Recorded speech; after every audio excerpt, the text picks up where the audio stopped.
7 দিনে আমাদের পশ্চিমবঙ্গের বিভিন্ন জেলার জন্য যেটা পূর্বানুমান দেওয়া হয়েছে, তাতে দক্ষিণবঙ্গের সমস্ত জেলাতেই হালকা থেকে মাঝারি বৃষ্টিপাত আগামী 3 দিনের সব জায়গাতেই সম্ভাবনা থাকছে। আর ভারী থেকে অতি ভারী বৃষ্টিপাত আগামী 24 ঘন্টায় হওয়ার সম্ভাবনা রয়েছে কিছু কিছু জেলায়। মূলত পশ্চিম বর্ধমান, বীরভূম, পূর্ব বর্ধমান, নদিয়া, মুর্শিদাবাদ, হুগলি, উত্তর দক্ষিণ পরগনা এইসব জেলাতে বেশি সম্ভাবনা রয়েছে। বাকি জেলাতে যেমন আমি বললাম হালকা থেকে মাঝারি সব জেলাতেই বৃষ্টিপাতের সম্ভাবনা থাকছে। আগামীকালও ভারী বৃষ্টিপাতের সম্ভাবনায় কিছু কিছু জেলায় রয়েছে। সব দক্ষিণ চব্বিশ পরগনা, হাওড়া, হুগলি, পশ্চিম মেদিনীপুর, বাঁকুড়া, পশ্চিম বর্ধমান এইসব জেলাতে বেশি সম্ভাবনা রয়েছে। আর বাকি জেলাতে হালকা থেকে মাঝারি সব জায়গাতেই বৃষ্টিপাত থাকবে আগামী 3 দিনে।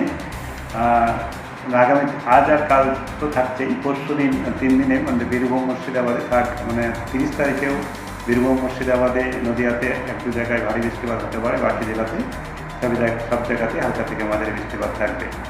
31 তারিখ থেকে কিছুটা বৃষ্টিপাতের পরিমাণ দক্ষিণবঙ্গে কমবে, কিন্তু উত্তরবঙ্গে আমাদের বৃষ্টিপাত এখন আগামী 24 ঘন্টায় সব জায়গাতেই বৃষ্টিপাতের সম্ভাবনা আছে, তবে ভারী বৃষ্টিপাত কেবল 1-2 জায়গায় হওয়ার সম্ভাবনা রয়েছে। কাল উত্তরবঙ্গের ভারী বৃষ্টিপাতের সম্ভাবনা কম, তারপরে আবার 30 তারিখে 1-2 জায়গায় করে হতে পারে কিছু জেলায়, 31 তারিখে থাকবে। আর ভারী থেকে অতি ভারী বৃষ্টিপাতের সম্ভাবনা বেশি থাকছে 2 বা 3 তারিখের আগস্টে উত্তরবঙ্গের ক্ষেত্রে, কিন্তু দক্ষিণবঙ্গে ওই সময়ে কম বৃষ্টিপাতের সম্ভাবনা থাকবে।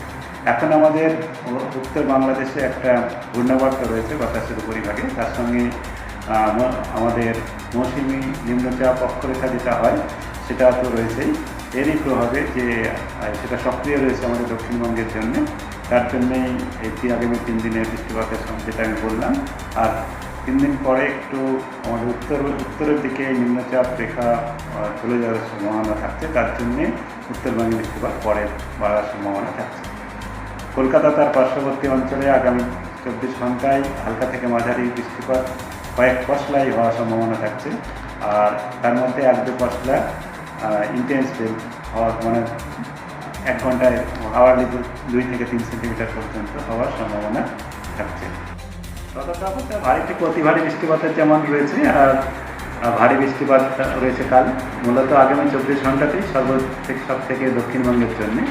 আর উত্তরবঙ্গে 1-2 জায়গায় বৃষ্টিপাত হবে, এবং বৃষ্টিপাত পরিমাণ যেটা বাড়বে সেটা বললাম 2 আর 3 তারিখ। এর জন্যে মূলত যেটা হয় টেম্পোরারি কিছুটা ওয়াটার লেগিং যেগুলো হয় সেগুলো আমাদের অ্যাডভাইজারি দেওয়া রয়েছে। তাছাড়া এই সময়ে আমাদের রোয়ার কাজ চলছে, তার জন্যে মাঠে যে ওপেন ফিল্ডে যখন যে ভারী বৃষ্টিপাত বা বৃষ্টিপাতের পরিমাণ বা বজ্রবিদ্যুৎ, বিশেষ করে বজ্রবিদ্যুৎ যখন শুরু হচ্ছে, কালো হয়ে আসছে মেঘ, তখন নিরাপদ স্থানে আশ্রয় নেওয়া সমীচীন। কারণ হচ্ছে ওই সময় যেহেতু রোয়ার সময় আমাদের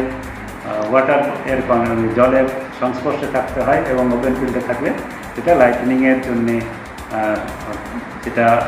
লাইটনিংয়ের আঘাতের সম্ভাবনা বেড়ে যায়। তার জন্যে আমরা বলি যে লাইটনিং বা বজ্রমেঘ সঞ্চারের সময় বাইরে না থাকার জন্য।